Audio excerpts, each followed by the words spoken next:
Bibo. Biboy Bibo. Bibi, ano ang iyong mga alaalang maganda kasama ang iyong pamilya?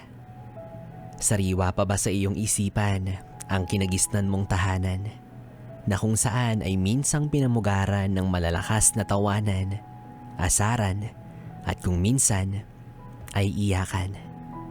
Kasama ang mga kapatid na ubod ng kulit, lagi kang ginagalit. Pero sa dulo, alam mong wala silang kapalit. O hindi naman kaya sina mama at papa na lagi mong hinihintay na makauwi mula sa trabaho nila. Yung sabay-sabay kayong kakain, kahit simple lang ang ulam sa mesa, alam mong busog ka. Hindi lang sa pagkain, kundi sa pagmamahal ng isang pamilya. Pero ngayon, malaki ka na. Miss mo na ang dating simpleng buhay na meron ka. Marami ang nagbago. Yung bahay, ganun pa rin naman ang hugis at kulay. Pero iba na ang ingay. Mas tahimik na.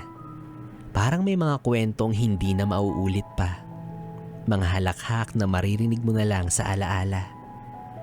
Yung mga kapatid mo, may sarili ng mundo. Yung dating magkakasama sa iisang kwarto, ngayon, kanya-kanya na ng problemang inaasikaso.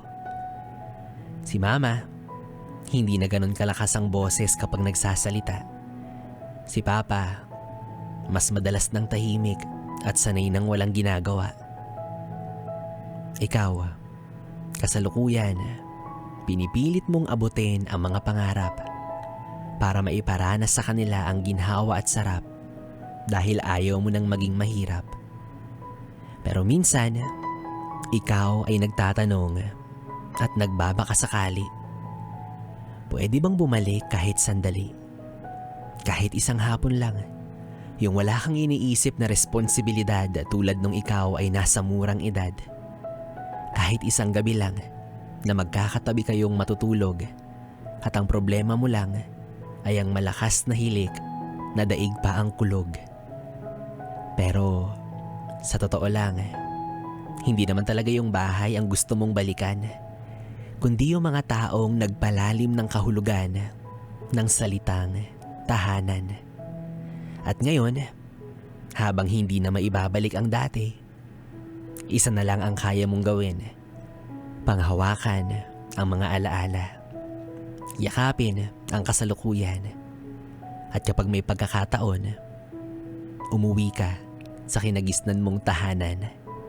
Kasi minsan, ang mga bagay na akala natin na palagi lang nandyan, sila pala yung unti-unting nawawala nang hindi natin namamalayan.